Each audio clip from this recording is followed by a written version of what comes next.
దేవుని పిల్లలకి వందనము తెలియజేస్తున్నాను. ప్రార్థన చేసుకొని తరగతి ప్రారంభించుకున్నాం. ప్రార్థన చేసుకున్నాము. అందిస్తున్నట్లయితే ప్రార్థన చేసుకున్నాం.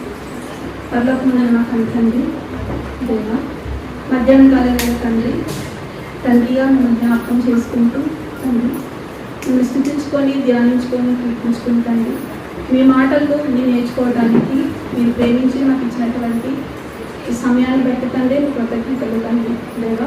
కొన్ని మాటలు తండ్రి మరి చెప్పడానికి సిద్ధపడుతుంది కదా ఆయన. మరి అనేకమైన సంగతులను తండ్రి మీ మాటల ద్వారా తండ్రి మేము తెలుసుకొని స్త్రీలుగా తండ్రి మమ్మల్ని తండ్రి మా బాధ్యతను మీరు గుర్తెరిగి తండ్రి ఏ విధంగా మేము బ్రతకాలని మీరు కోరుకుంటున్నారు తండ్రి, ఎలాంటి క్రియలు చేయాలని ఆశిస్తున్నారు తండ్రి, అలాంటి సత్క్రియల చేత మేమందరము తండ్రి మమ్మల్ని అలంకరించుకుంటూ తండ్రి నీ ఎదుట తండ్రి మరి గొప్పవారుగా సుందరమైన క్రీడగా తండ్రి కనిపించడానికి సహాయం తెలియచేయమని వేడుకుంటూ తన తండ్రి గారిని జ్ఞాపకం చేసుకుంటూ ఈరోజు రేపు జరగబోయే కార్యక్రమాల్లో తోడుగా ఉందని వేడుకుంటూ ఈ ప్రార్థన యేసుక్రీస్తు నామమున అడిగి వేడుకుంటున్నాం తండ్రి. ఆమేన్. ప్రియమైన దేవుని వల్లరా, మరి ఈరోజు నేను చెప్పబోయే పాఠం మృతులను బ్రతికించుటకై ప్రయాసపడే స్త్రీగా. మృతులను బ్రతికించుటకై ప్రయాసపడే స్త్రీగా. ప్రియమైన దేవుని వల్లరా, మరి ఈరోజు సమాజంలో కనుక మనం ఆలోచించగలిగితే మరి ఎవరైనా చనిపోబోతున్నారు, లేదంటే చావు బతుకుల మధ్య ఉన్నారు, మరి కొంతసేపటికి ప్రాణం పోతుంది అని ఎవరైనా మనకు కనిపిస్తే మనం వారి పట్ల ఎలాంటి ప్రవర్తన కలిగి ఉంటాం? ఎవరైనా చనిపోబోతున్నారు, ఉదాహరణకు మన రోడ్డు మీద మనం ప్రయాణించినప్పుడు ఎవరికైనా యాక్సిడెంట్ అయింది అనుకోండి, కళ్ళ ముందే ప్రాణాపాయంతో కొట్టుకుంటున్నాడు.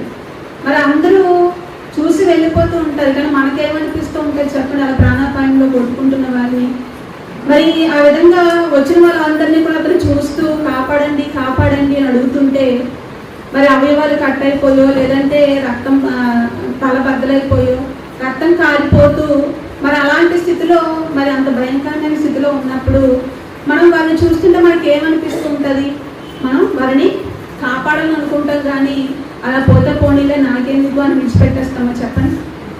ఎవరు ఎలా పోతే నాకెందుకులే, నాకు నా పని చూసుకుంటాను, మంది ఉన్నారు కదా వాళ్ళు కాపాడుకుంటారు, లేదంటే చనిపోతే చనిపోనీలే నాకేంటి మధ్యలో బాధ, లేదా మరి బంధువునా చుట్టాలనా, లేదంటే నాకు సమాన రక్త సంబంధిన, మరి నాకేంటి ఎవరికి లేని బాధ నాకెందుకు అని మనం అనుకోమండి. మనం వెంటనే ఏం చేస్తూ ఉంటాం? ఆ ప్రాణాపాయంలో కొట్టుకుంటున్న వారిని, చనిపోవడానికి సిద్ధపడుతున్న వారిని ఎలాగైనా మనం కాపాడాలి అనుకుంటామా లేదా? కాపాడాలనుకుంటాం. వెంటనే అంబులెన్స్కి ఫోన్ చేస్తాము, మరి అతనికి ఏమైనా అవసరం అయితే అవి ఇవ్వడానికి మనం సిద్ధపడుతూ ఉంటాం. అంటే అప్పుడు మన మనస్సు ఎలా ఉంటుంది అంటే, మన మనస్సు ఏంటి? ఆ సందర్భాన్ని చూసినప్పుడు కాపాడాలి, రక్షించాలి, ఎవరు కూడా చనిపోకూడదు, ఎవరు కూడా చనిపోకూడదు, చనిపోతే ఆ కుటుంబం ఏమైపోతుంది అని మరి ఒక ఆలోచనతో మరి ఎవరైనా ప్రాణాపాయంలో ఉన్నప్పుడు మనం వెంటనే మన మనస్సు చలించిపోతూ ఉంటుంది. మనకు అప్పుడప్పుడు మనకి కొన్ని యాడ్స్ కూడా కనిపిస్తూ ఉంటాయి, కొన్ని వీడియోలు కూడా కనిపిస్తూ ఉంటాయి. ఏమని? పలానా భయంకరమైన వ్యాధితో బాధపడుతున్నారు, మీరు రూపాయలు సహాయం చేయండి అని చెప్పి అప్పుడప్పుడు వీడియోలు పెడుతూ ఉంటారు. మనం చూస్తూ ఉంటాం ఫేస్బుక్లో, యూట్యూబ్లోని. మరి ఈమెకు, ఈ చిన్న పాపకు, లేదంటే ఈ వ్యక్తికి మరి భయంకరమైన వ్యాధి అనేది వచ్చింది, మరి ఆపరేషన్ చేయడానికి పలానాకు అంత ఖర్చు అవుతుంది, కాబట్టి మీరు సహాయం చేయండి అని అనగానే మనం వారికి సహాయం చేస్తూ ఉంటాం. మరి అలా ప్రాణాపాయంలో ఉన్న వారిని, మరణించబోతున్న వారిని మనం డబ్బులిచ్చి సహాయం చేస్తూ ఉంటాము, వారిని కాపాడుకోవాలి అని. వాళ్ళకి ఎలాంటి సేవ చేయడానికి కూడా మనం సిద్ధంగా ఉంటాం. మన ఇంట్లోనే ఎవరైనా ప్రాణాపాయంలో ఉన్నారనుకోండి, మరి ప్రాణాపాయంలో ఉంటే వాళ్ళని అలా విడిచిపెట్టేస్తామో చెప్పండి? లేదు. వీలైనంత వరకు వాళ్ళని మనం బ్రతికించుకోవాలి, చనిపోకూడదు, మనల్ని విడిచి వెళ్ళిపోకూడదు అని చెప్పి వాళ్ళని ఎలా అయినా వారి కింద ఎన్ని సంవత్సరాలైనా సేవ చేయడానికి మనం వారి కోసం మనం ప్రయాసపడుతూ ఉంటాం. అలాగే హాస్పిటల్లో జాయిన్ అయితే హాస్పిటల్లో కూడా ఎంత పరిచర్యలు చేయడానికి సిద్ధపడుతూ ఉంటాం. మరి డబ్బులు అవసరమైతే మన దగ్గర ఉన్నదంతా కూడా అమ్ముకోవడానికి మనం ఇష్టపడతాం. ఏదైనా చేసి ఎలాగైనా ఏదో ఒక రకంగా ఏదో ఒక విధంగా మరి ఏదైనా చేసి వారిని ఎలా అయినా కాపాడుకోవాలి, వారిని ఎలా అయినా రక్షించుకోవాలి, చనిపోకూడదు, మరణించకూడదు అని మనం బాగా భావిస్తూ ఉంటాను. మరి ఈ లోకంలో కూడా కొన్ని సందర్భాల్లో కొంతమంది స్త్రీల గురించి మనం అప్పుడప్పుడు వింటూ ఉంటాం. ఏంటి వింటూ ఉంటాం? పలానా ఒక ఆమె ధైర్యవంతురాలైన ఒక ఆమె పలానా సాహసం చేసి ఒక వ్యక్తిని ప్రాణాపాయంలో నుంచి కాపాడింది అని మనం చదువుకుంటూ ఉంటాం. ఎప్పుడైనా చదివారా? ఒక డ్రైవింగ్ చేస్తూ బస్సు ఆర్టీసీ డ్రైవింగ్ చేస్తూ ఫిక్స్ వచ్చి పడిపోయాడంట. పడిపోతే మరి అక్కడ ఉన్నటువంటి ఆ బస్సులో ఉన్నటువంటి ఒక స్త్రీ వెంటనే మరి అతన్ని పక్కకు పెట్టి మరి తను డ్రైవింగ్ వచ్చంటే ఆ డ్రైవింగ్ చేసి ఆ బస్సులో ఉన్నటువంటి అనేక మంది ప్రాణాలను కాపాడింది. అలాగే అతన్ని సమయానికి హాస్పిటల్కి తీసుకుని వెళ్ళి అతని ప్రాణాలను కూడా రక్షించింది. అలాగే అప్పుడప్పుడు మనం వింటూ ఉంటాం, చిన్నపిల్లలు మరి పుట్టినప్పుడు వాళ్ళకి ఊపిరాడక చనిపోతూ ఉంటారు. అలాంటి సమయంలో కూడా ఏం చేస్తుంటారు? CPR చేస్తూ ఉంటారు. నోరు పెట్టి శుభ్రంగా గాలి ఊదుతూ మరి వాళ్ళ గుండెల మీద గట్టిగా కొడుతూ అలాగే పైకి కిందకి అటు ఇటు తిప్పుతూ వాళ్ళని కాపాడినటువంటి ఎంతో లేడీ డాక్టర్స్ మనం చూసాం. లేడీ డాక్టర్స్ గురించి ఈ యొక్క స్త్రీ ఈమె వైద్యురాలు ఎంత తెలివైనది, లేదంటే ఎంత ధైర్యం కలిగినది, ఎంత గొప్పది అని చెప్పి అలాంటి స్త్రీల గురించి, ప్రాణం పోసినటువంటి స్త్రీల గురించి, ఇంకా పూర్తిగా చనిపోయిన వారి గురించి కాదు, ఇంకా కొంతసేపట్లో ప్రాణం పోతుంది అని అనుకునే వారి విషయంలో కొన్ని జాగ్రత్తలు తీసుకుంటుంటారు. వెంటనే కొన్ని పనులు చేస్తూ ఉంటారు. మరి అలాంటప్పుడు అలా కాపాడుతున్న వారిని, అలాగే నీటిలో కొట్టుకుపోతున్న వారిని వాళ్ళ దగ్గర ఉన్నటువంటి చుండి వేసి కాపాడడం, అలాగే ఏదైనా రూపాయి పిల్లలు మింగేస్తూ ఉంటారు కదండి, రూపాయి కాయిన్స్ మింగేసిన వారిని తలకిందులుగా వేలాడి చేసి ఆ కాయిన్ బయటకు వచ్చేటట్లు చేయడం, ఇవన్నీ కూడా మనం చాలా సందర్భాల్లో అనేక మంది స్త్రీల గురించి మరి మనం వింటూనే ఉన్నాం. అంటే వీళ్ళు ప్రాణాలు కాపాడారు, ప్రాణాపాయంలో నుండి రక్షించారు, ఒక మనిషిని కాపాడారు అని చెప్పి మరి వాళ్ళు పడినటువంటి ఆ యొక్క ప్రయాస గురించి, ఆ కష్టం గురించి మరి వాళ్ళు లోకంలో అనేక మంది ఎంతో గొప్పగా వినటం అనేది, చూడటం అనేది మనం చూస్తూనే ఉన్నాం. ప్రేమ దేవుని వాళ్ళు నిజంగా చాలా గొప్పవారే కదండి. ప్రాణాన్ని కాపాడడం అంటే ఎంత గొప్ప విషయం. ఆ సమయంలో ఇంకెవరైనా ఉంటే నాకు ఎందుకులని చెప్పి వెళ్ళిపోతూ ఉంటాం. నోరు పెట్టి ఊదాలంటే ఎవరైనా ఊదుతారా చెప్పండి? చిన్నపిల్లలకైతే ఊదేస్తూ ఉంటాను. అదే ఒక పెద్ద వ్యక్తికి అయితే, ముసలి వ్యక్తికి అయితే నోరు పెట్టి ఆక్సిజన్ పెట్టి ఊదుతామా? మనం ముందు ఏం కొట్టి వచ్చేస్తుంది అంటే వాళ్ళు బ్రష్ చేశారా లేదో అని ఆలోచిస్తాం. అంతేనా? బ్రష్ చేశారా లేదో, లోపల ఎంత కాల్చుందో ఏంటో, ఏం వాసన వచ్చేస్తుంది ఏంటో, బాబాయ్ లోపల ఉన్న క్రిములు నా నోట్లోకి వెళ్ళిపోతాయేమో, ఏమంటే ఈ విధంగా మనం కొంతమంది ఆలోచిస్తూ ఉంటారు. అంటే అలాంటి పరిస్థితి వచ్చినప్పుడు కొంతమంది ధైర్యం చేసి కాపాడిన వారు గొప్పవారే కదా. మరి కొంతమంది పట్టించుకోకుండా వెళ్ళిపోతూ ఉంటారు. నాకు ఎందుకు లేక కేసులు అవుతాయేమో, లేదంటే ఏమైనా నా మీదకి వచ్చేస్తుందేమో, నువ్వే గుద్దేశామని నన్ను అంటారేమో, లేదంటే నువ్వే డబ్బులు కట్టని హాస్పిటల్ తీసుకెళ్తే డబ్బులు మన మీద వేసేస్తారేమో, ఇలా కోర్టులు వెంట తిరగాలనే ఉద్దేశంతో మరికొంతమంది విడిచిపెట్టి వెళ్ళిపోతారు. మరికొంతమంది ఏం చేస్తారు? చుట్టూ మోగి వీడియోలు తీసుకుంటూ ఉంటారు. అప్పుడప్పుడు మనం చూస్తూ ఉంటాం చుట్టూ వీడియోలు తీసుకోవడం. అలాంటి మనం చూసి మిగిలిన వాళ్ళు ఏమంటారు? ఏదో ప్రాణాపాయంలో ఉంటుంది, వీడియోలు తీసుకుంటున్నాం, అవి యూట్యూబ్లో పెట్టి లైక్ల కోసం, షేర్ల కోసం వాళ్ళు హైలైట్ అవ్వడానికి ఆ విధంగా వాళ్ళు ప్రయత్నిస్తూ ఉంటారు. అంటే కేవలం కొద్ది మంది మాత్రమే మనకు లోకంలో ప్రాణాపాయంలో ఉన్న వారిని, లేదంటే మరణించబోతున్న వారిని కాపాడటానికి మరి ఎన్నో ప్రయత్నాలు చేసేవారుగా కనిపిస్తూ ఉంటారు. వారి దగ్గర ఉన్నటువంటి రక్తాన్ని ఇవ్వడానికి చూస్తూ ఉంటారు. పోలేని ప్రాణం నిలబడాలి, కొన్ని డబ్బులు ఇస్తాం, తర్వాత వాళ్ళ ఫ్యామిలీని అడిగి ఇచ్చేసేయండి అనేవాళ్ళు ఉంటారు. ఏదైనా కూడా చేయడానికి సాహసించే వాళ్ళు మనకు కనిపిస్తూ ఉంటారు. మరి అలాంటి వాళ్ళు మనం లోకంలో గొప్పవారిగానే మనం చూడాలి. అంతే కదండి. ప్రాణాన్ని నిలబెట్టారని అంటే, చనిపోకుండా కాపాడారని అంటే మరి అది చాలా గొప్ప విషయం. మరి అది పొగడవలసినటువంటి విషయం. మరి ఇలా మనం ఆలోచించుకుంటూ వెళ్తే బైబిల్లో కూడా ఒక స్త్రీ మనకు కనిపిస్తూ ఉంటుంది. ఒక వ్యక్తిను, లేదంటే ఒక కుటుంబాన్ని కాదు, ఒక జనాంగాన్ని కాపాడడానికి మరి సాహసించినటువంటి స్త్రీ ఎవరు మనకు బైబిల్లో కనిపిస్తూ ఉంటారు. ఎవరు? ఎస్తేరు గారు. ఎస్తేరు గారు ఏం చేశారండి? హామాను యూదులందరినీ కూడా మొద్దకపై ఉన్నటువంటి కోపంతో, అంతేనా? మొద్దకపై ఉన్నటువంటి కోపంతో మరి అతను మొత్తం మొద్దకేనే కాదు, అతని జనాంగాన్ని అంతటినీ కూడా చంపడానికి ప్రయత్నించాడా లేదా? మొత్తం యూదులైన వాళ్ళు ఎంతమంది అయితే ఉన్నారు వాళ్ళందరినీ కూడా, అంటే అంత కోపం వచ్చేసిందా హామానికి? ఎందుకు అంత కోపం వచ్చేసింది? అంటే వందనం చెప్పలేదని. అందరూ నాకు వందనాలు చెప్తున్నారు, నాకు వందనం చెప్పట్లేదు అంటే అతనికి ఎక్కడో ఈగో హర్ట్ అయిపోయింది, అంతేనా? అతనికి అంటే నన్ను గౌరవించలేదు అంటే వందనం చెప్పకపోతే ఫోన్లే చెప్పలేదని అనుకోవట్లేదు అంటే నన్ను గౌరవించలేదు, నాకు మర్యాద ఇవ్వలేదు, అంటే నాకు మర్యాద ఇవ్వలేదు, నన్ను గౌరవించలేదు. ఎంతమంది నాకు లోబడుతుంటే, ఎంతమంది నాకు గౌరవిస్తుంటే మరి ఇతను నాకు గౌరవం ఇవ్వటం లేదని చెప్పి అహంకారంతో ద్వేషంతో కోపాన్ని పెంచుకొని మరి ఎలా అయినా చంపాలనుకున్నాడు. అలాంటి పరిస్థితుల్లో ఒకరిని ఇద్దరిని కాదు, ఎంతమందిని ఒక జనాంగాన్నే మరి అప్పటికి యూదుల సంఖ్య ఎంత ఉందో మనకి క్లియర్గా తెలియదు.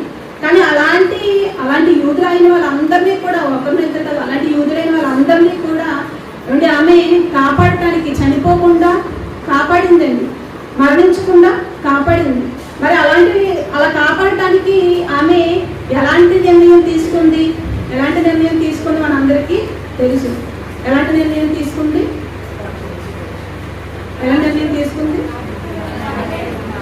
రాజుతో వెళ్ళి మాట్లాడడం పెద్ద సాహసం కాదు కదా, అంతేనా?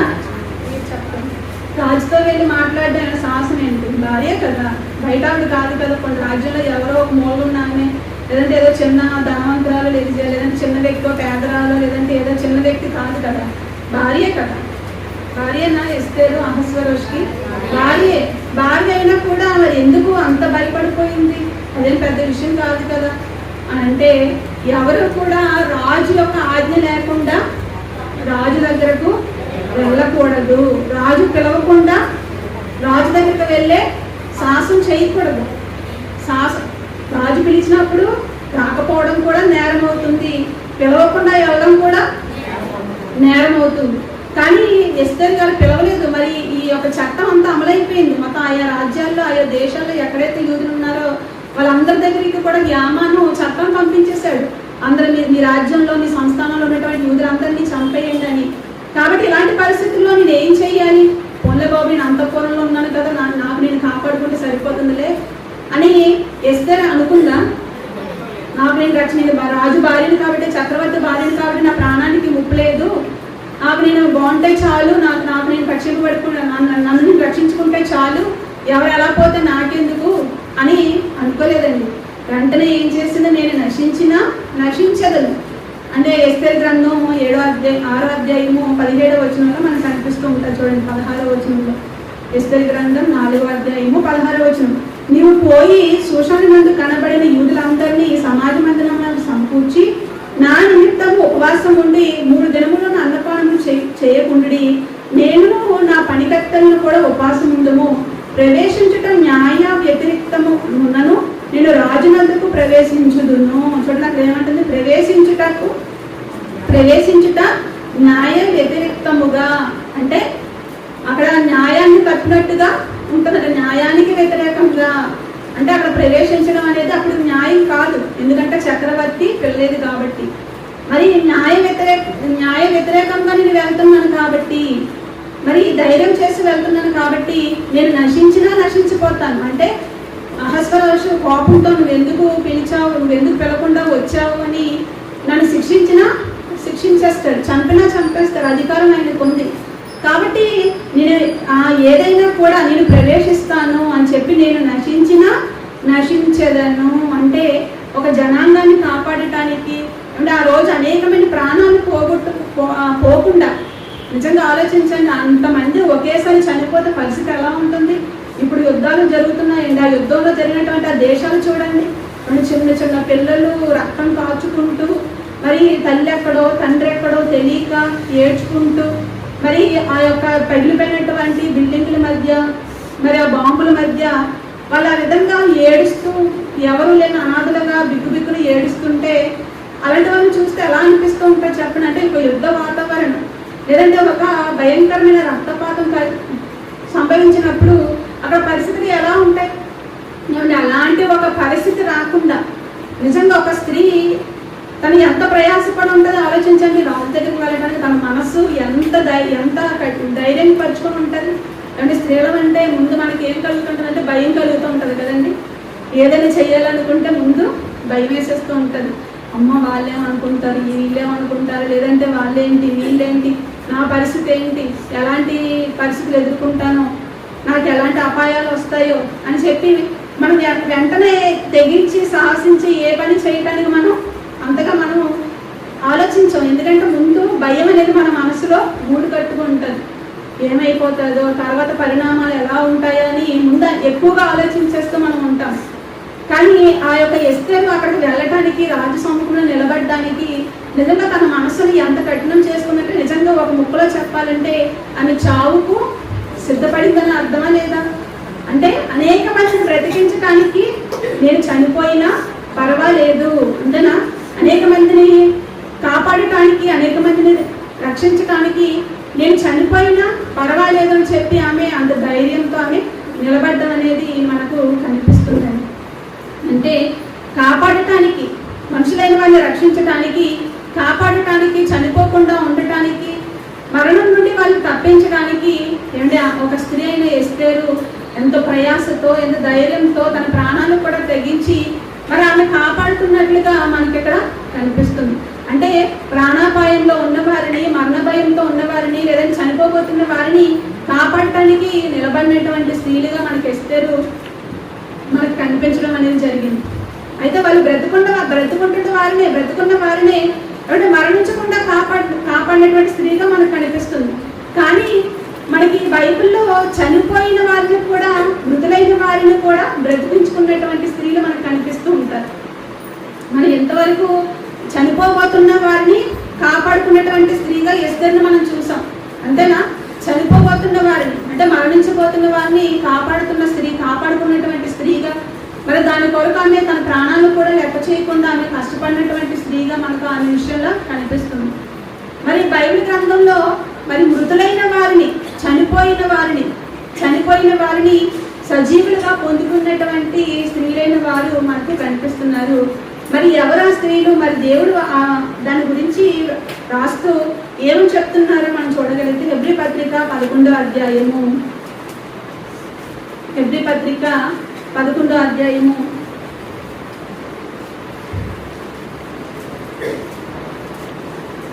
35వ వచనం.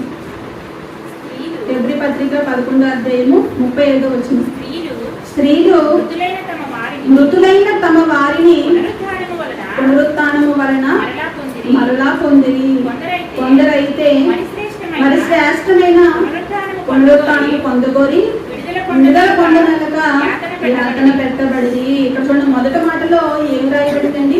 స్త్రీలు మృతులైన తమ వారిని పునరుత్థానము వలన మరలా పొందిరి అంటే చనిపోయిన వారిని. అంటే కొంతమంది స్త్రీలంట చనిపోయిన వారిని ఏం చేశారంటే మరలా తిరిగి పొందారంట.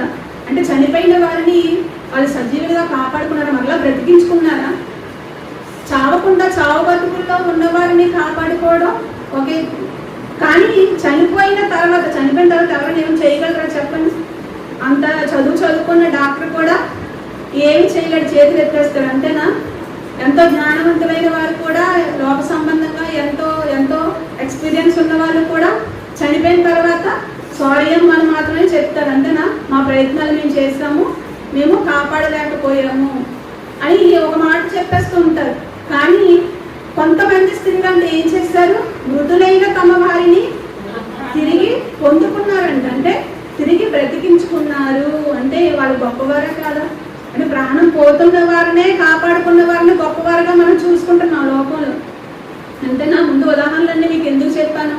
ఇంకా ప్రాణం పోతున్న వారిని కాపాడుకున్నారు, వీళ్ళందరూ కూడా చాలా గొప్పవారు అని మనం వాళ్ళ గురించి లోకం గొప్పగా పొగడటం మనం విన్నాం.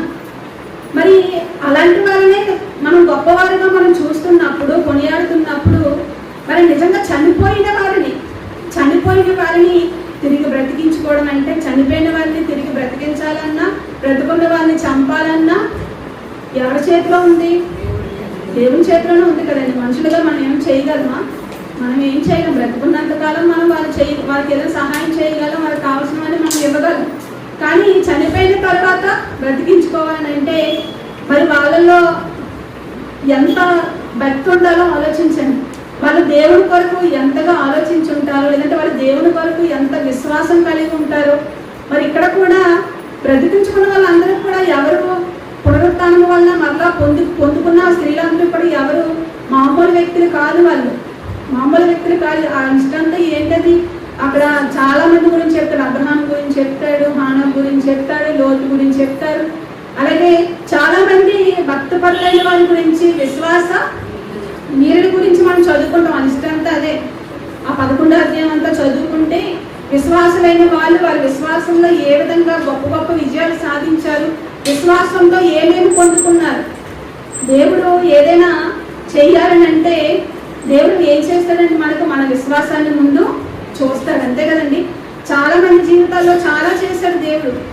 పాత నిబంధన కాలంలో మనం చూస్తే వెంటనే ఫలితాలు వచ్చేసేవాడు, వెంటనే వాళ్ళకి ప్రతిఫలాన్ని ఇచ్చేవాడు, వెంటనే వాళ్ళకి మేలు చేసేవాడు.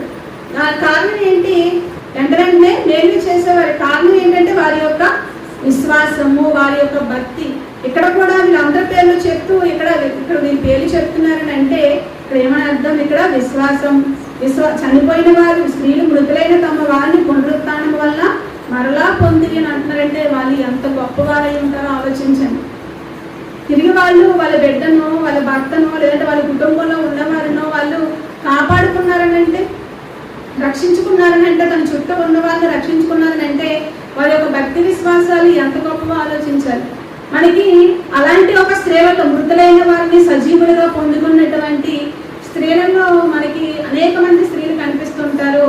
అందులో మనకు రాజుల కాలంలో ఒక స్త్రీ గురించి మనకు వినిపిస్తుంటారు. ఆ స్త్రీ అంటే ఏలియా కాలంలో ఒక స్త్రీ కనిపిస్తారు, ఎలీషా గారి కాలంలో ఒక స్త్రీ కనిపిస్తారు, అలాగే యోహాను గారి కాలంలో, యేసుక్రీస్తు వారి కాలంలో స్త్రీలు కనిపిస్తూ ఉంటారు. మరి పాత నిబంధనలో ఏలియా గారి కాలంలో ఉన్నటువంటి స్త్రీ ఎవరు? సారెపతు అనే విధవరాలు. సారెపతు అనే విధవరాలు ఆమె ఏం చేసింది? సారెపతు అనే విధవరాలు ఏం చేసిందండి? ఆమె విధవరాలు అంటే భర్త లేనిది తెలుసు. మరి ఆమె తినటానికి కూడా ఎంతో ఇబ్బందికరమైనటువంటి పరిస్థితి, అంతేనా? ఎంతో ఇబ్బందికరమైనటువంటి పరిస్థితిలో ఉన్నటువంటి ఆమె యొద్దకు ఏమండి మరొక వ్యక్తిని పోషించడానికి పంపబడ్డాడంట. మరో వ్యక్తి పోషించడానికి పంపబడ్డాడు. ఎవరో వ్యక్తి అంటే ప్రవక్త అయిన ఏలియా గారు. మరి అతను వచ్చి ఇగో మీతో ఉండటానికి నేను వస్తున్నాను, మీరు తినేటటువంటి ఆ రొట్టె ముక్కలు, మీరు త్రాగేటటువంటి నీరు నాకు కూడా కావాలని అంటే ఇగో కొంచెమే మా దగ్గర ఉంది, అది కూడా కొంతకాలం తర్వాత అయిపోతుంది అన్నప్పుడు, లేదు నేను ఉన్నంతకాలం మీ దగ్గర ఉంటాను, నేను ఉన్నంతకాలం కూడా మీకు ఏ లోటు ఉండదు అని అనగానే ఆమె ఏం చేసింది? లేదు నువ్వు వెళ్ళిపో, నీకు పెడతా, మాకేం అయిపోవాలి, నా కుమారుడు నేను, నా భర్త కూడా లేడు పెంచి పోషించడానికి, కాబట్టి ఉన్నదంతా నీకే పెట్టిస్తా నాకెలా అని ఆమె అనుకోలేదండి. ఆమె అనుకోలేదు. మనకు ఉన్న దాంట్లోనే మన ముగ్గురం కలిసి తిందాము అని అనుకుంది. నిజంగా ఏలియా గారు చెప్పిన మాట ఆమె విశ్వసించిందా లేదా? నేను ఉన్నంత కాలము నీకు ఏ లోటు లేదు, నీ పిండి అయిపోదు, నీ నూనె అయిపోదు అని చెప్పగానే ఆమె ఏం చేసింది? వినిందా? అంగీకరించిందా? విశ్వసించింది. మరి 3.5 సంవత్సరాలు మరి కరువు ప్రార్థన చేశారు కదా ఏలియా. 3.5 సంవత్సరాలు వర్షమైనను మంచైనను ఏమి కురవదన్నాడు. మరి అంతకాలము కూడా ఆ సారెపతు విధవ ఇంట్లోనే ఉన్నాడు ఆయన. మరి 3.5 సంవత్సరాలు ఆమె ఇంట్లోనే అక్కడ ఉన్నట్లుగా మనకు కనిపిస్తుంది. అంటే అంతకాలం ఆమె పెంచి పోషించినట్లుగా మనకు కనిపిస్తుంది. ఏలియా గారిని కానివ్వండి, వారిని కానివ్వండి, మొత్తం అంతా కుటుంబం అంతా అలాంటి పరిస్థితుల్లో, అలాంటి కాలంలో ఆమె ఒక కుమారుడు ఏమైపోయాడు? చనిపోయాడు. ఒక రోగం వచ్చి చనిపోవడం అనేది జరిగిందండి. మరి అలాంటి పరిస్థితుల్లో ఆమె అడుగుతుంది, ఇగో నా కుమారుడు చనిపోయాడు, నేను చేసినటువంటి పాపాలు జ్ఞాపకం చేసి నా మీద తిండి రప్పించడానికి మరి మీరు వచ్చారా ఏంటి? నా కుమారుడు ఇంతవరకు బాగుంటాడు, రోగం వచ్చి చనిపోయాడు అన్నప్పుడు మరి ఏలియా గారు వెంటనే ప్రార్థన చేయటం అనేది జరుగుతుంది. మరి ఆమె పొందుకుందా తన కుమారుడిని అంటే? తిరిగి బ్రతికించుకుంది. ఏలియా గారి ప్రార్థనతో ఆమె బ్రతికించుకున్నట్లుగా మనకు కనిపిస్తుంది. అంటే ఆమె బ్రతికాడని అంటే ఆమెలో ఉన్నటువంటి లక్షణాలు ఏంటి చెప్పండి? మరి దేవుడు బ్రతికించాడని అంటే ఊరిని బ్రతికించేస్తాడా? ఊరిని బ్రతికించేసాడా? లేదండి. ఆమె మరి ఒక దైవజనుని విషయంలో ఆమె చూపినటువంటి భక్తి శ్రద్ధలు మనకు కనిపిస్తున్నాయి. దేవుడు మాట చెప్పినప్పుడు, ఏలియా గారు చెప్పినప్పుడు ఆమె యొక్క విశ్వాసం మనకు కనిపిస్తుంది. మరి అలాగే ఏదైనా పర్వాలేదని చెప్పి మరి ఒక దైవజనుని ఇంట చేర్చుకుంది. ఒక దైవజనుని ఇంట చేర్చుకోవడం అంటే ఎంత గొప్ప విషయం చెప్పండి. అందులో నాకు పెద్ద ధనవంతులు అలా చెప్పండి, నాకు లేదండి కాబట్టి నేను చేయలేదు అని చాలా మంది మాట మనం చెప్తూ ఉంటాం. అంతేనా? నాకు ఉంటేనే కదండి నేను ఇవ్వగలను, లేకపోతే నేను ఎక్కడి నుంచి తేవాలి అని అంటూ ఉంటాం. మనకు అందరూ ఉన్నా కూడా, అన్నీ ఉన్నా కూడా. కానీ ఈమె భర్త లేడు, విధవరాలు. మరి అలాంటి స్థితిలో కలిగి ఉన్నది కొంచెంలోనే కూడా పోనీల ఇద్దాము, దైవజనుడిని జ్ఞాపకం చేసుకుని దైవజనుడిని పెంచి పోషిద్దామని చెప్పి అలాంటి కష్టకాలంలో కూడా ఒక దైవజనుడి గురించి ఆలోచించిందంటే ఆమె ఎంత భక్తి పరగాలో ఆలోచించాను. ఆమె ఎంతగా దేవుని యొక్క జనుల కోసం, లేదంటే దేవుని మాటలు ప్రకటించే దైవజనుల కోసం ఆలోచిస్తుందో ఆలోచించాను. అంటే ఆమె యొక్క విశ్వాసం, ఆమె యొక్క భక్తి ఏం చేసింది, ఆ కుమారుడిని రక్షించడానికి మనకు అక్కడ అవకాశం ఉన్నట్లుగా కనిపిస్తుంది. అంటే భక్తి విశ్వాసం కలిగిన స్త్రీలు మరి ఎంతగా ప్రయాసపడినటువంటి స్త్రీలు తమ మృతులైన వారిని తిరిగి పొందుకున్నారా? మృతులైన వారిని, తమ వారిని తిరిగి పొందుకున్నట్లుగా మనకు కనిపిస్తుంది. అలాగే మరి మనకు మరో స్త్రీ కూడా కనిపిస్తుంది. ఎవరు? షూనేమీరాలైన గనురాలైన స్త్రీ.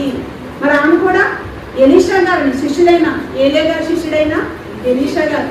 మరి ఎలీషా గారికి అటువైపు వస్తుంటే మరి అక్కడ ఆయన రావడం చూసి ఆయన భోజనం పెట్టేదంట, అతిథి ఇచ్చేదంట. కేవలం భోజనం పెట్టడమే కాదు, ఇక్కడికి వచ్చినప్పుడల్లా ఇక్కడే ఉండిపోవాలి, విశ్రాంతి ఇక్కడే తీసుకోవాలి అని చెప్పి ఆయనకి మేడ మీద ఏం చేసిందంటే ఒక గదిని కూడా కట్టినట్లుగా మనం చూసుకున్నాం. మరి ఆమె ఎంతగా అతని కొరకు ఆలోచించండి. అంటే నిజంగా దైవజనుల కోసం మనం అంతగా ఆలోచిస్తామా చెప్పండి? వాళ్ళే మన కోసం ఆలోచించాలనుకుంటాం. అవునా? ఏదైనా కష్టం వస్తే వెంటనే ప్రార్థన చేయండి అని దైవజనుల దగ్గరికి మనం వెళ్తూ ఉంటాం. ఏదైనా జరిగినప్పుడు దైవజనులే మనం అడుగుతూ ఉంటాం. నిజంగా ఈ కష్టం నుంచి మమ్మల్ని జ్ఞాపకం చేసుకోండి అని చెప్పి వాళ్ళ గురించే వాళ్ళ నుండి ఏదో ప్రతిఫలాన్ని మనం కోరుకుంటూ ఉంటాం. కానీ ఈమె ఏం చేసిందంటే భక్త అని చెప్పాడా, అమ్మ పలానా దైవజనుడు వస్తున్నాడు, అతని నువ్వు గది కట్టించు అని భక్త అని చెప్పాడా? లేదా ఈమె భక్తకు చెప్పిందా? ఆమె చెప్తుంది, పలానా దైవజనుడు అతను చాలా గొప్పవాళ్ళలో ఉన్నాడు కనిపిస్తుంటే. నిజంగా ఎంత గొప్ప దైవజనుల్లా ఉన్నాడు, గొప్ప ప్రవక్తలా ఉన్నాడు. మరి అతను వచ్చినప్పుడల్లా విశ్రాంతి తీసుకోవడం, నువ్వు గదిని కడదాము అని చెప్పి, అంటే భార్య ఇలాంటి మంచి మంచి సలహాలు కూడా ఇచ్చేదిగా ఉంటుందా చెప్పండి దేవుని కోసం? నిజంగా అంత మంచి సలహాలు దేవుని కోసం మనం ఇవ్వగలుగుతున్నామా? ఏదైనా దేవుని కార్యక్రమం చేయడానికి, లేదంటే దేవుని కొరకు ఏదైనా ఇచ్చేటప్పుడు, లేదంటే దైవజనుల కోసం ఇచ్చేటప్పుడు, లేదంటే ఏదైనా దేవుని కోసం ఏదైనా మనం చేయాలనుకున్నాం, అది ఏ రూపంలో అయినా సరే ఏదైనా మనం చేయాలనుకున్నప్పుడు ఏమంటే భక్తను ఆటంకపరిచేవారుగా ఉంటున్నాము, లేదంటే భక్తకు మంచి మంచి సలహాలు ఇచ్చి ఇలా చేస్తే అలా బాగుంటుంది, మరి ఈ విధంగా చేస్తే బాగుంటుంది, మరి వాళ్ళకి మనం ఇవ్వాలి కదా, చెయ్యాలి కదా, లేదంటే వాళ్ళకి మనం పెట్టాలి కదా అని ఇలాంటి సలహాలు మనం ఇచ్చేవారుగా మనం కనిపిస్తున్నామా? లేదంటే ఇచ్చినా కూడా ఇవ్వడానికి సిద్ధపడినా కూడా ఆటంకపరిచేవారుగా కనిపిస్తున్నామా? అంటే చూడండి, ఎలాంటి స్థితిలో మన భక్తి జీవితం, లేదంటే మన విశ్వాస జీవితం అనేది ఉందనేది మనం ఆలోచించుకోవాలి. మరి ఆమె అంత గొప్ప భక్తి కలిగిందిగా మనకు కనిపిస్తుంది. మరి రాజు 2వ గ్రంథము 4వ అధ్యాయము మరి అలాంటి స్థితిలో ఉన్నటువంటి అంత భక్తి మర్యాద కలిగినటువంటి స్త్రీగా ఉన్నటువంటి ఆమెకు ఎవరు లేరంటండి? పిల్లలు లేరంట. భర్త ఏమో వృద్ధాప్యంలో ఉన్న వ్యక్తిగా కనిపిస్తున్నాడు. మరి అంత సహాయం చేస్తుంది కదా, నా కోసం అంతగా ఆలోచిస్తుంది కదా, మరి నేను ఆమెకి ఏమేమి చేయాలనుకున్నప్పుడు ఆమెకు కుమారులు లేరు అని చెప్పి గెహజీ చెప్పడం, అప్పుడు ఆమెకు ఒక కుమారుడు పుట్టడం అనేది జరిగింది. పుట్టినటువంటి కుమారుడు ఒకనొక స్థితికి వచ్చేసరికి ఏమైపోయాడు? మరణించినట్లుగా మనకు కనిపిస్తున్నాడు. ఆమె వెంటనే ఆమె దైవజనుడి దగ్గరికి వెళ్ళి ఆయన పాదముల మీద పడి అని మనం చదువుకుంటూ ఉంటాం. ఆమె పాదముల మీద పడి వేడుకుంటుంది, నీకు నాకు పిల్లలు లేనప్పుడు నువ్వు నాకు పిల్లల్ని ఇచ్చావు, మరి నాకు పిల్లలు కలిగేటట్లుగా దేవుడి ద్వారా నువ్వు నా పిల్లలను అనుగ్రహించావు, మరి అలాంటి కుమారుడు చనిపోయాడు అని చెప్పినప్పుడు వెంటనే ఆమె మరి ఆ దైవజనుడు ఆమె దగ్గర ఆ కుమారుడి దగ్గరికి వెళ్ళటం, చనిపోయినటువంటి ఆ కుమారుడి దగ్గరికి వెళ్ళటం, మరి ఆమె కాపాడబడ్డదంతా, ఆ కుమారుడు కాపాడబడ్డం అంతా కూడా మనం చదువుకుంటూ ఉంటాం. అంటే ఆమెలో ఉన్నటువంటి ఆ విశ్వాసం, ఆ భక్తి, మరి ఆమె దైవజనుల పట్ల కానివ్వండి, దేవుని కొరకు ఆమె చేసినటువంటి గొప్ప కార్యక్రమం చూసినప్పుడు మనకి ఎంతో గొప్పగా కనిపిస్తుంది. ఆమె యొక్క భక్తి ద్వారా, విశ్వాసం ద్వారా ఆమె ఏం చేసింది? తన యొక్క కుమారుణ్ణి, మృతుడైనటువంటి తన కుమారుణ్ణి తిరిగి రక్షించుకున్నట్లుగా మనకు అక్కడ కనిపిస్తుంది. మరి అలాగే కొత్త నిబంధన కాలంలో వచ్చేసరికి కూడా మరొక కొంతమంది స్త్రీలు కనిపిస్తుంటారు. ఎవరు కనిపిస్తుంటారు? మార్త, మరియ. మరి లాజరు కూడా చనిపోయాడు. లాజరు, మార్త, మరియలు వీరంతా కుటుంబంగా ఉన్నప్పుడు, మరి లాజరు చనిపోయినప్పుడు మరి మార్త, మరియలు కూడా వాళ్ళు కూడా మన తమ్ముడు చనిపోయాడు, నా సహోదరుడు చనిపోయాడు అని చెప్పి వారు కూడా బాధపడుతున్నటువంటి స్థితిలో ఉన్నప్పుడు వాళ్ళు కూడా తిరిగి తన సహోదరుడైన లాజరును తిరిగి పొందుకున్నట్లుగా, మరి తిరిగి సజీవుడిగా చేసుకున్నట్లుగా మనకు కనిపిస్తుంది. ఎవరి ద్వారా? యేసుక్రీస్తు వారి ద్వారా. యేసుక్రీస్తు వారిని వాళ్ళు వేడుకోవడం, యేసుక్రీస్తు వారు రావటం, మరి అక్కడ యేసుక్రీస్తు వారు ఆయన బ్రతికించడం అనేది మనకు కనిపిస్తుంది. అంటే లాజరుని బ్రతికించడం. మరియా, మార్తలు మరి వాళ్ళు ఏ విధంగా ఎంత గొప్పవారని మనం చూడగలిగితే, అక్కడికి వచ్చినప్పుడు బేతనీ అనే ప్రాంతానికి వచ్చినప్పుడల్లా ఎక్కడ ఉండేవారంటే యేసుక్రీస్తు వారు వాళ్ళ దగ్గరే ఉండేవారంట. యెరూషలేము ఆ ప్రాంతం చాలా సమీపముగా ఉంటుంది అని మనం చదువుకుంటాం. యోహాను సువార్త 11వ అధ్యాయంలో మనకు కనిపిస్తూ ఉంటుంది. యోహాను సువార్త 11వ అధ్యాయము 17వ వచనం.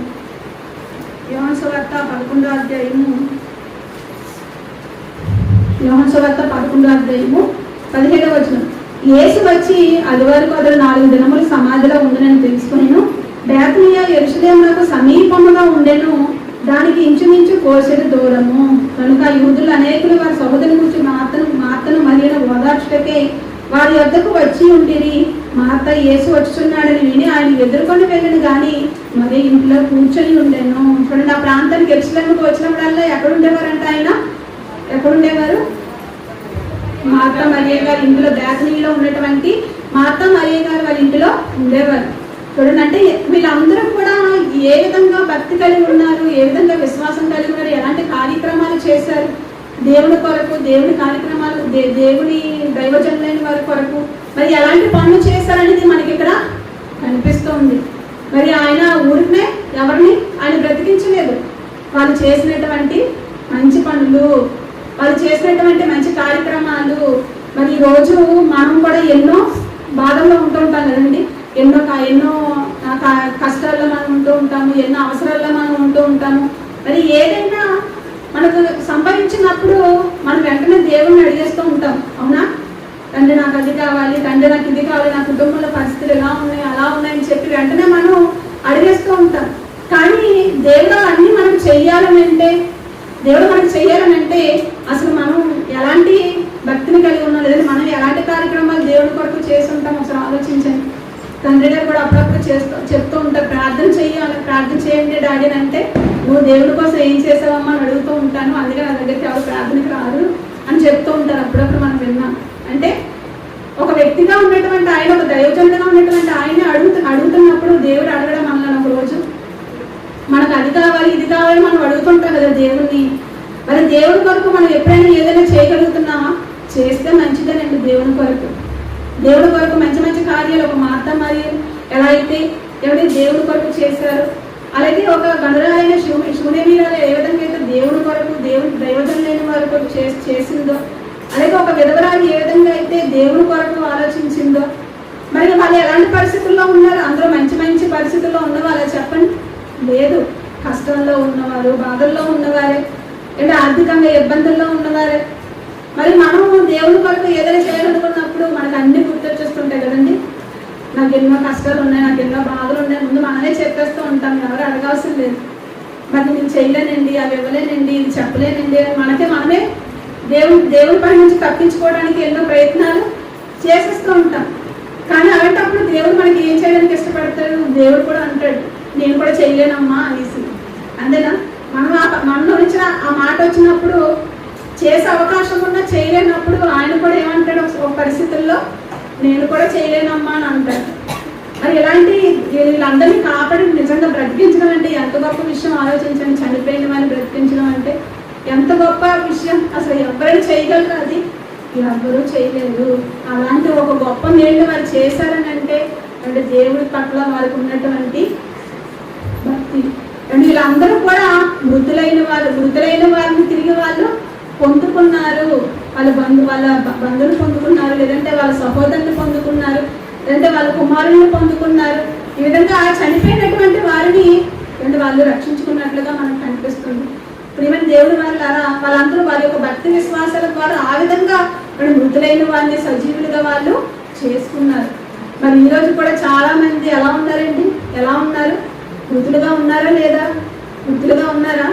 ఈరోజు 850 కోట్ల మంది, ఈరోజు 850 కోట్ల మందిలో ఎంతమంది రోజు సజీవులుగా ఉన్నారు చెప్పండి? ఏమన్నా అందరూ సజీవులుగానే ఉన్నామండి అని అనుకుంటున్నారు. మేము అందరూ బ్రతికే ఉన్నాము, మాకు చక్కగా ఇల్లు చక్కగా తింటున్నాము, గాలి పీల్చుకుంటున్నాము, చక్కగా అన్నీ మాకు సమకూరుతున్నాయి, మేము అన్నీ చేయగలుగుతున్నాం, మేము బ్రతికే ఉన్నాం కదండి అని అనుకుంటున్నారు. కానీ వాళ్ళందరూ కూడా దేవుడి దృష్టిలో ఎలాంటి వారు? మృతులైన వారు. అందుకంటారు కదా, ఎపిసపతులు అపరాధముల చేతను పాపముల చేతను చచ్చిన వారై ఉన్నారు అని అంటాడు దేవుడు. అంటే వాళ్ళందరూ ఈ లోకంలో ఉన్న వాళ్ళందరూ చచ్చిన వారిగానే ఉన్నారు పాపాల చేత. దేవుడికి వాళ్ళందరూ శవాలుగానే కనిపిస్తున్నారా? ఎన్ని శవాలు కదండి, మన ఇంట్లో శవం, లేదంటే మన వీధిలో ఎక్కడ చూసినా శవమే. అవునా? మనం బస్సు ఎక్కితే బస్సులో అన్ని శవాలే. అలాగే మనం ఎక్కడ రోడ్డు మీద మార్కెట్కి వెళ్తే మార్కెట్ నిండా శవాలే, పిల్ల శవాలు, పెద్ద శవాలు, వృద్ధ శవాలు, ఏమంటే అన్ని శవాలు. ఎక్కడ చూసినా ఆడ శవాలు, మగ శవాలు, ఎక్కడ చూసినా మనకి శవాలే కనిపిస్తున్నాయి. దేవుడు కూడా అలాగే చూస్తాడు. బాబు వీళ్ళందరూ ఏంటి ఎంతమంది మృతులుగా ఉన్నారు, ఇన్ని శవాలుగా ఉన్నారు, మరణంలో ఉన్నారు, ఏంటి వీళ్ళందరూ మరణించేశారని ఏమంటే వాళ్ళందరినీ కూడా దేవుడు మృతులుగా చూస్తున్నాడు. చనిపోయిన వారిగానే ఉన్నారు వాళ్ళందరూ కూడా, అపరాధముల చేత పాపముల చేత చచ్చిన వారిగానే ఉన్నారు. మరి వాళ్ళందరినీ కూడా మరి బ్రతికించాలా వద్దా? వాళ్ళందరినీ కూడా బ్రతికించాలి.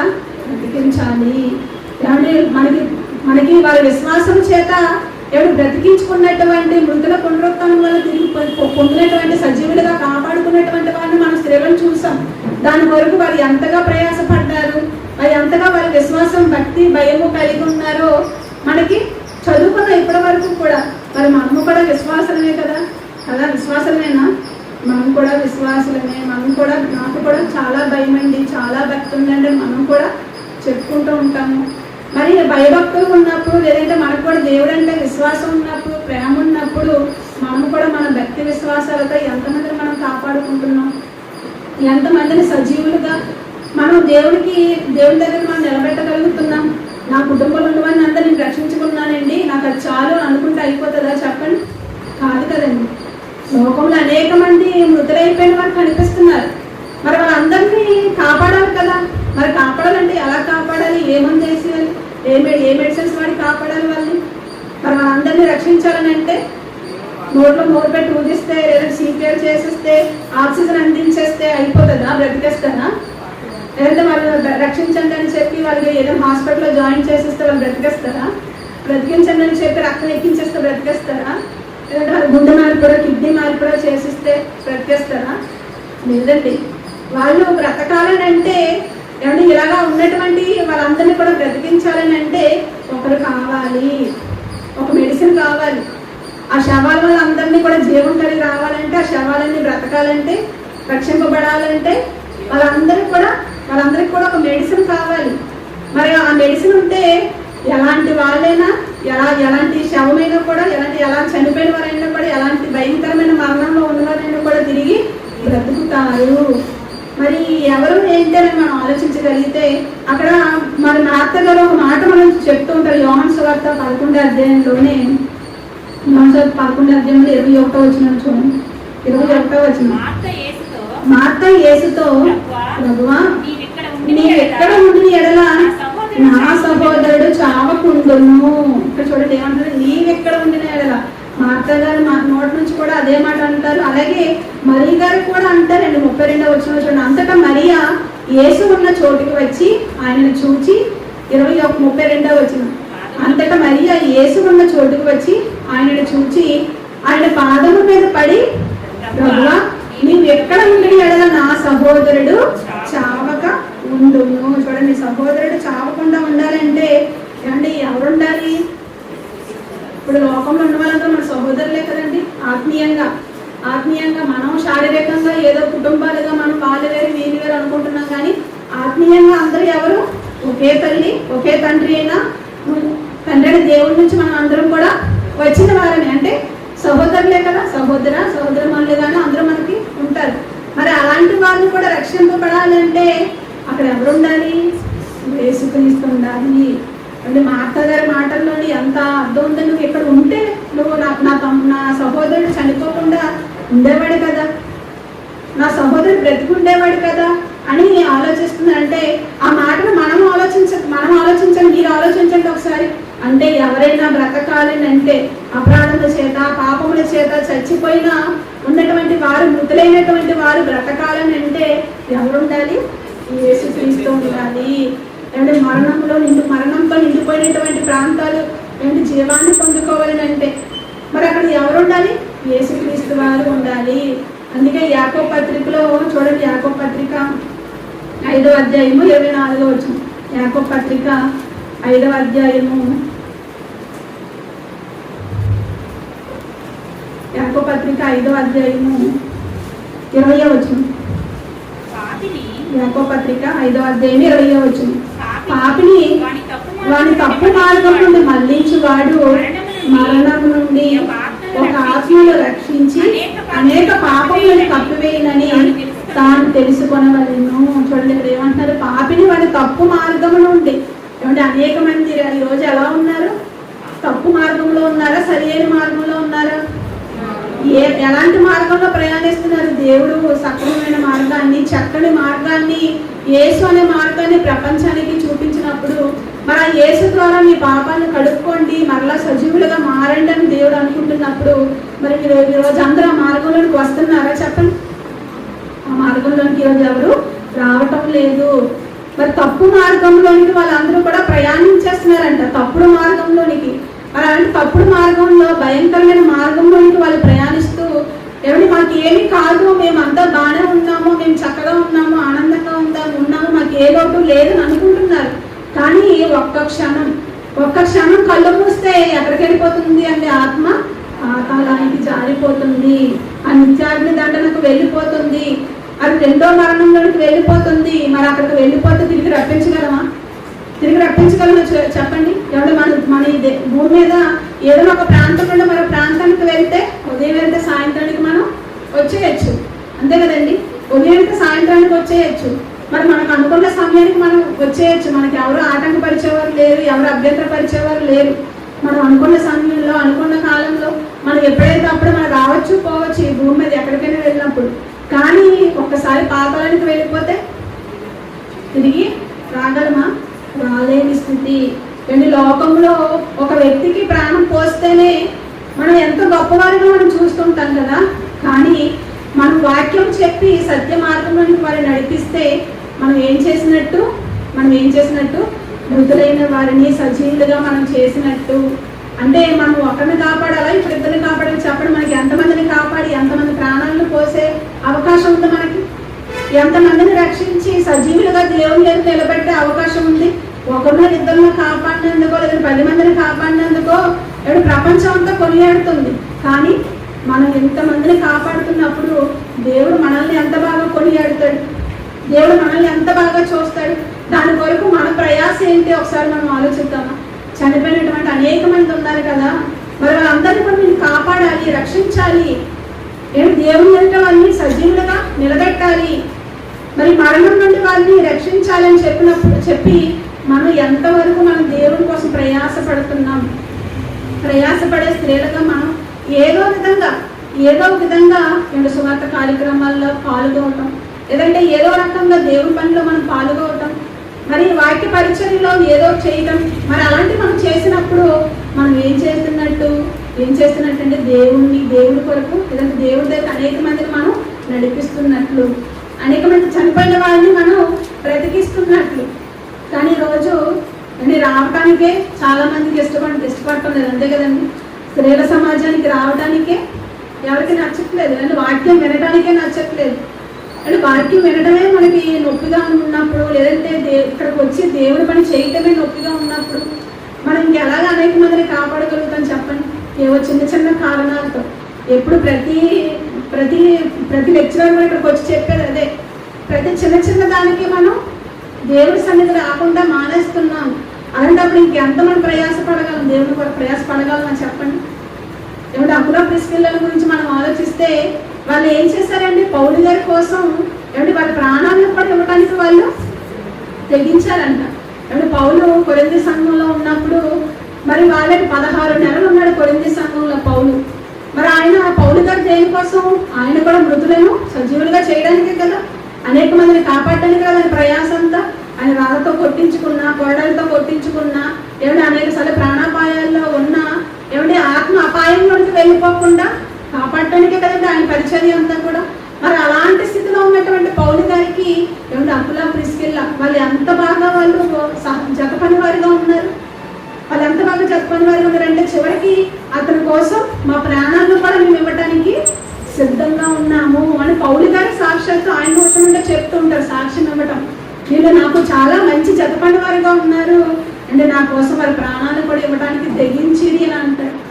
అంటే దేవుడి పని కోసం ప్రాణాలు ఇచ్చే స్థాయికి మనం ఇంకా వెళ్ళలేదు, కానీ కనీసం చిన్న చిన్నవైనా చేయగల స్థితిలో ఉండాలి కదండి మనం.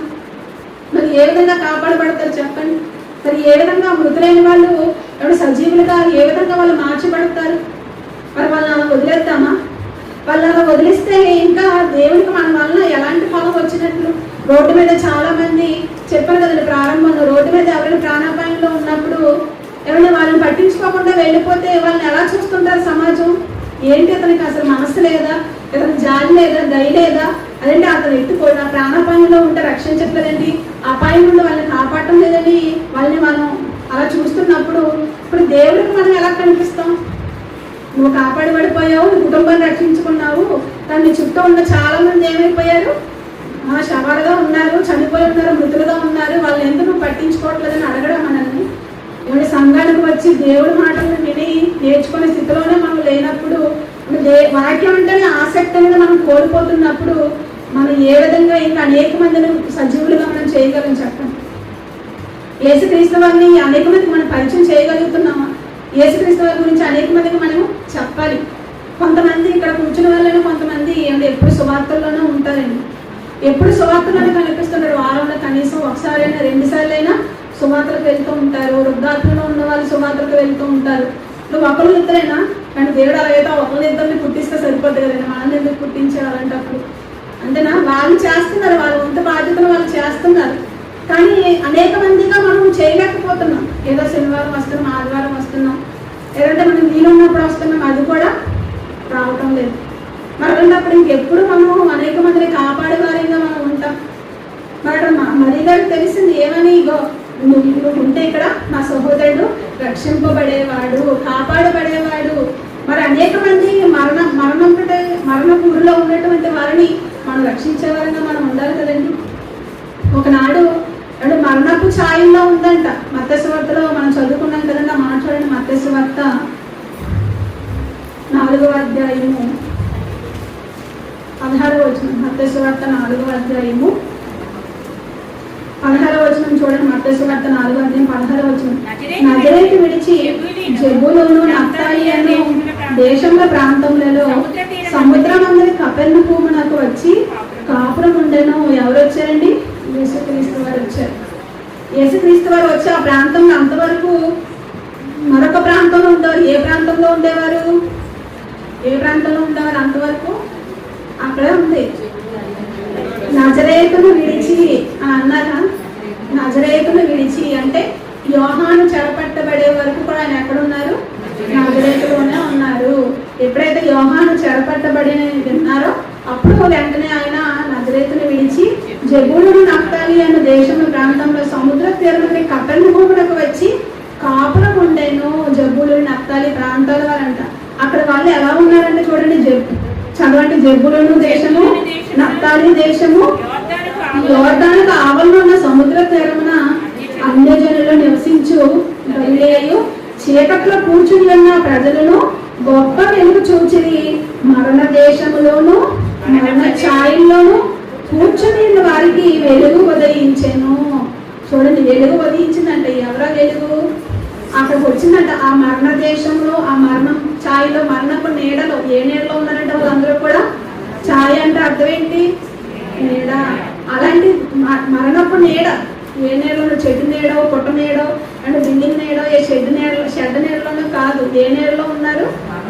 మరణపు నీడ, మరణపు ఛాయ. అంటే వాళ్ళందరూ కూడా ఎలా ఉన్నారు? మరణించున్నారా? మృతులుగా ఉన్నారా? వాళ్ళందరూ కూడా అలాంటి మరణపు ఛాయలో, మరణపు నీడలో, వెలుగు లేనటువంటి స్థితిలో, జీవపు వెలుగు లేనటువంటి స్థితిలో ఎవడో ఉన్నటువంటి ఆ యొక్క ప్రదేశంలోకి వెంటనే వెలుగు వచ్చిందంట. చూడండి, వెంటనే వెలుగు వచ్చింది. ఆ వెలుగు ఆ ప్రాంతానికి రావటం ఎవరు? జెబూలూను, నఫ్తాలి, ఆ గలిలయ ప్రాంతానికి రావటం, యేసుక్రీస్తు వారు రావటం వల్ల అక్కడ చెప్తున్నాడు వెలుగు వచ్చింది. వాళ్ళని చీకట్లో ఉన్న వారిని వెలుగులోకి నడిపించడానికి, మరణించిన వారిని సజీవులుగా చేయటానికి ఏమండి ఆ వెలుగు అక్కడికి వచ్చింది అని చెప్పి ఏమంటే ఇక్కడ చెప్తున్నారంటే ఆ దేశం అంతా కూడా మరణపు ఛాయలను ఉందా? మరి ఈరోజు అనేక దేశాలు మరణపు ఛాయలను ఉన్నాయా? ఉన్నాయండి. మనం మరణపు ఛాయల్లో ఉన్నవారిని మనం కాపాడాలా లేదా? ఆ వెలుగుని తీసుకెళ్లాలా లేదా? ఆ చీకట్లో కొట్టుమిట్టాడుతున్న వారిని మనం కాపాడాలా లేదా? శివభక్త గారు మరణపు ఛాయలో ఉన్నవారికి ప్రకటించడానికి, వెలుగును ప్రకటించడానికి వెళ్తున్నారు. అంతేనా? కువైట్ ప్రాంతానికి మరణఛాయంలో ఉన్నారు అనేక మంది, కాపాడటానికి, వారిని సజీవులుగా చేయటానికి, దేవుని కొరకు వారిని నడిపించడానికి వెళ్తున్నారు. మరి మనం పక్కన ప్రాంతానికి కూడా మనం వెళ్ళగలుగుతున్నాం? అసలు మనకి ఇల్లేంటి? ఇంట్లో అడిగి పెట్టిన తర్వాత ఇల్లే సర్వస్వం మనకి. అంతేనా? మనకి ఇల్లే అన్నీ. మనకి ఇల్లు దాటించి ఎక్కడికి వెళ్ళబుద్లేదు. కానీ అలా కాదంటాడండి యేసుక్రీస్తు వారు. అక్కడ రాగానే గొప్ప వెలుగు వచ్చిందంట. ఏమంటే ఈ వెలుగు రావడానికి కారణం ఎవరు? ఈ వెలుగు ఇక్కడ రావడానికి కారణం ఎవరు? ఆ జెబూలూను, నఫ్తాలి దేశాలకు రావటం, అసలు భూమి మీదకే రావడానికి కారణం ఎవరు? మరి గారా? అంతేనా? ఆమె ఏమైనా ఈజీగా లేదంటే మంచి పరిస్థితుల్లో చక్కగా అన్ని అనుకూలించే పరిస్థితుల్లో ఆమె ఏమైనా యేసుక్రీస్తు వారిని కన్నారా? లేదు కదండి. ఆమె ఎలాంటి పరిస్థితుల్లో కన్నారు? ఆ వెలుగు రావటానికి, వారిని బ్రతికించడానికి. అంటే యేసుక్రీస్తు వారు వచ్చారని అంటే అనేక మందిని కాపాడారు, అవునా? అనేక మందిని సజీవులుగా చేశారు, మృతులైన వారిని, చచ్చిన వారిని బ్రతికించారు. మరి ఆ వెలుగు అలా రావడానికి కారణం, మూల కారణం ఎవరు? మరియ గారు. అంతేనా? మరియ గారి ద్వారానే వెలుగు భూమి మీదకి వచ్చింది. అంతమందిలో మరియ గారు ఎందుకు అవసరం అయ్యారు దేవునికి? కన్యకలు లేరా అప్పుడు? ఉన్నారా లేరా? చాలా మంది ఉన్నారు. కానీ ఎందుకు ఆ కన్య దగ్గరికి రావాలి? ఎందుకు మరియ గారి గర్భమే కావాలి? ఆలోచించారు ఎప్పుడైనా? అంతమంది స్త్రీలు ఉన్నప్పుడు, అంతమంది కన్యకలు ఉన్నప్పుడు దేవుడు ఎందుకు మరియ గారిని ఎన్నుకోవాలి అంటే, దేవుడు ఎన్నికలో ఉందనంటే ఆమె యొక్క భక్తి జీవితం, ఆమె యొక్క ప్రవర్తన. దేవుడు ఒకరిని ఎన్నుకుంటున్నాడని అంటే మనం చాలా గొప్పవారు అని అర్థం. ఏదో మనం తుణీకరింపబడిన వారు, నీచులము అలా కాదు. దేవుడు మనల్ని ఎన్నుకొని రోజు స్థితిలో నిలబెట్టారని అంటే మన ద్వారా ఏదో చెయ్యాలి, జరిగించాలని దేవుడు అనుకుంటున్నాడు. మరి ఆ వెలుగు రావడానికి, అనేక మందిని కాపాడటానికి మరియ గారు ఎంతగా అవమానపడ్డారు. ఆమె గురించి మనం ఎన్నోసార్లు మనం చదువుకున్నాం. క్రీస్తుని కన్నందుకు కన్నీరేననే పాఠంలో. కాబట్టి చివరికి భర్త కూడా ఏం చేశాడు? ఆమెను విడనాడ ఉద్దేశించాను మనం చదువుకుంటాం. అంటే భర్త వదిలేసే పరిస్థితి, కుటుంబమే కూలిపోయే పరిస్థితి వచ్చిందా యేసుక్రీస్తు భూమి మీదకి రావటానికి? అంతేనా? యేసుక్రీస్తుని భూమి మీదకి తీసుకొని రావటానికి ఆమెను అవమానపరచనొల్లక రహస్యంగా విడనాడ ఉద్దేశించను అంటున్నాడు. అంటే ఆమె ఈ విషయం బయటకు తెలిస్తే అవమానమైన ఆమెకు, నా వల్ల కాదు, నా వల్ల ఆమె గర్భం ధరించలేదని బయటకు తెలిస్తే మరి ఎంత అవమానం మరియ గారికి? బయట సమాజానికి తెలిస్తే ఎంత అవమానం? అంటే అది అవమానకరమైన పరిస్థితి అన్న. అందరికీ దేవుడి మీద అంత విశ్వాసం ఉందా? దేవుడి పరిశుద్ధాత్మ ప్రేరణ మీద అంత జరిగింది, పరిశుద్ధాత్మ శక్తి వల్ల ఇది అంత జరిగింది అని అంటే నమ్మేస్తారా? ఏమన్నా అంత గొప్ప భక్తులైన యూదులు ఉన్నారా? ఆ రోజు చెప్పండి. దేవుడి ద్వారా ఎన్నో సూచనలు చేసినా నమ్మైనటువంటి జనాంగం అది. అంతేనా? పరిశుద్ధాత్మ శక్తితో నువ్వు గర్భం ధరించావనంటే ఎవరు నమ్మేస్తారు? నమ్మరు కదండి. కానీ అలాంటి పరిస్థితుల్లో కూడా భక్త అనుమానిస్తాడు లేదా? ఏ భక్తను అనుమానిస్తాడు అలాంటి పరిస్థితుల్లో? అంటే అనుమానించినా కూడా, అలాంటి పరిస్థితి ఎదురైనా కూడా అన్నింటిని తట్టుకొని నిలబడిందా? దేని కొరకు అంత ప్రయాస? దేని కొరకండి? నీ హృదయంలోనికి ఖడ్గం దూసుకొని పోవును అనే మాట మనం చదువుకుంటాం. ఎన్నిసార్లు మనసు మొక్కలైన ఉంటుంది ఆలోచించండి. యేసుక్రీస్తు భూమి మీదకి వచ్చిన దగ్గర నుంచి మరణించేంత వరకు ఎన్నిసార్లు ఆమె మనసు మొక్కలైపోయి ఉంటుంది? ఎన్నిసార్లు భర్త వల్ల మాటలు అవమానపడి ఉంటుంది? ఎన్నిసార్లు మిగిలిన పిల్లల వల్ల అవమానపడి ఉంటుంది? అంటే పిల్లల గురించి వదిలేయండి. ఏ స్త్రీ అయినా భర్త అనుమానిస్తూ ఉండగలదా ఇంట్లో అని చెప్పండి? ఏ స్త్రీ కూడా భర్త అనుమానిస్తూ ఉండదండి, ఉండలేదు కూడా. కానీ అలాంటి ప్రయాసలు కూడా, అలాంటి కష్టానికి కూడా తట్టుకొని ఆమె ఏం చేసిందండి? యేసుక్రీస్తు వాళ్ళని భూమి మీద తీసుకొని వచ్చి అనేక మందిని రక్షించడానికి ఆమె ఎంతో ప్రయాసపడినట్లుగా, చివరికి అందరిని విడిచిపెట్టి వచ్చేసినట్లుగా మనకు కూడా కనిపిస్తూ ఉంటారు. అంటే మృతులైన వారిని సజీవులుగా చేయటానికి, కాపాడటానికి ఒక మరీగా చేసినటువంటి ప్రయాస మనకు కనిపిస్తుంది. ఆమె జీవితమే అక్కడ అర్పణగా దేవుడి కొరకు ఇచ్చినట్లుగా మనకు కనిపిస్తుంది. నిజంగా అలాంటి పరిస్థితుల్లో మనం చేయగలమా చెప్పండి? అలాంటి పరిస్థితులు మనం ఎదుర్కొంటే మనం దేవుడి కొరకు నిలబడగలమా? ఇంట్లో అత్తేదో అంటుందని, లేదా మన భర్త ఏదో అంటున్నాడని, ఏదో జరిగిందని నేను దేవుడి సంఘానికి మానేస్తాం కదా. ఎవరో ఏదో అంటున్నారని దేవుడి దగ్గర రావడం మానేస్తాం కదండి. మెయిన్ దేవుడి దగ్గర రావాలంటే మనకు అన్నీ అనుభవిస్తేనే మనం వస్తాం. టైంకి బస్సు రావాలి, టైంకి ఆటో రావాలి, టైంకి వంట అయిపోవాలి, టైంకి ఆరోగ్యం బాగోవాలి, అని టైంకి చేతిలో డబ్బులు ఉండాలి ఛార్జీకి, టైంకి అన్నీ బాగుంటేనే, ఇంట్లో గొడవలేవి లేకపోతేనే అప్పుడు ప్రశాంతంగా మనం ఇంటికి చర్చికి వస్తాం. అంతేనా? ఇంట్లో ఏదైనా గొడవ అనుకోండి, చర్చికి వస్తామా? రాము, దేవుడి దగ్గర మానేస్తాం. ఇంట్లో చేతిలో ఛార్జీకి డబ్బులు లేవనుకోండి, చర్చికి వస్తామా? రాము. ఛార్జీకి డబ్బులు ఏమైనా రావడం మానేస్తాం. తినడం మానేస్తామని చెప్పండి? మానేయండి. కానీ దేవుడి దగ్గర రావడానికి మాత్రం మనకి ఎన్నో ఆటంకాలు వస్తుంటాయి, ఎన్నో అడ్డంకులు వస్తూ ఉంటాయి. ఇంకా ప్రాణం పెట్టే స్థితికి మనం ఎప్పుడు వెళ్తాం చెప్పండి? అంత స్థితికి మనం వెళ్తాం. లాస్ట్ టైం పెద్ద గారు చెప్పారు, పరిచర్య మాత్రమే ఇంకా మనం చేసే స్థితిలో ఉన్నాం. అది కూడా అక్కడక్కడ పరిచర్య, అప్పుడప్పుడు అంతే, మనకు అనుకూలించినటువంటి సమయంలో. కానీ దేవుడు ఏమన్నాడు? సమయం అనక అసమయం అనక అన్నాడు కదా. ఎప్పుడు చేసేవారంగా మనం ఉండాలి. బాగున్నప్పుడు చేసేవారంగా ఉండాలి, బాగులేనప్పుడు కూడా మనం చేసేవారంగా మనం ఉండాలి. ఎంతో లేవలేని స్థితిలో ఉంటే తప్ప ఏ స్థితిలో అయినా కూడా మనం దేవుని దగ్గరికి వచ్చేవారంగా మనం ఉండాలి. అంటే మనం ఏంటి, చిన్న చిన్న విషయాల్లోనే మనం ఎదగలేని స్థితిలో ఉన్నప్పుడు అంటే నిజంగా లోకంలోనికి వెళ్ళి కష్ట నష్టాలు తట్టుకొని ఒక అప్పుల ప్రిస్కిల్లాగా దైవజనుల కోసం ప్రాణాలు పెట్టే స్థితికి, లేదంటే వాళ్ళు కూడా రాళ్ళతో కొట్టబడి చంపబడేటటువంటి స్థితిలోని వాళ్ళు వెళ్ళిపోయినప్పుడు అలాంటి పరిస్థితులను మనం చేయగలమా? అలాంటి పరిస్థితి వస్తే మనం నిలబడగలమా దేవుని కొరకు అంటే? ఇంకా మన యొక్క భక్తి జీవితం ఆ యొక్క స్థాయికి వెళ్ళలేదేమో నాకు అనిపిస్తూ ఉంటుంది. ఇంకా దేవుని కొరకు మనం ఏమి చేయలేని వారంగానే ఉన్నాం, దేవుని కొరకు మనం ఏమి చెప్పలేని వారంగానే ఉన్నాం, దేవుని కొరకు మనం ఏమి నేర్చుకోలేని వారంగానే మనం ఉన్నాం. మరి ఇంకా మనం ఎప్పుడు మనం అభివృద్ధి చెంది, ఎప్పుడు మనం ఫలించి అనేక మంది చనిపోయిన వారిని కాపాడుతాం చెప్పండి? నరకానికి వెళ్ళిపోతున్న వారిని ఎప్పుడు మనం కాపాడుతాము? ఎప్పుడు మనం వారిని రక్షిస్తాము? ఇవన్నీ కూడా మనం ఆలోచించుకొని ఏమని భక్తి లోకంలో, లేదంటే బైబిల్లో ఉన్నటువంటి స్త్రీలు ఆ విధంగా వాళ్ళు మృతులైన తమ వారిని ఏ విధంగా అయితే సజీవులుగా పొందుకున్నారో, ఈ లోకంలో మనవారు ఎవరు? అందరూ మనవారే కదండి. అందరూ మనవారే. వారిని కూడా మనం సజీవులుగా మనం చెయ్యాలి యేసుక్రీస్తు ద్వారా. యేసుక్రీస్తు ద్వారా వారిని సజీవులుగా మనం బ్రతికించాలి. కాబట్టి అలాంటి పనుల్లో మనం అందరము ఉండాలని మరి మాటలు తెలియజేస్తూ మరి నన్ను నేను హెచ్చరించుకుంటూ మీకు తెలియజేస్తున్నానండి. అందరికీ వందనాలు.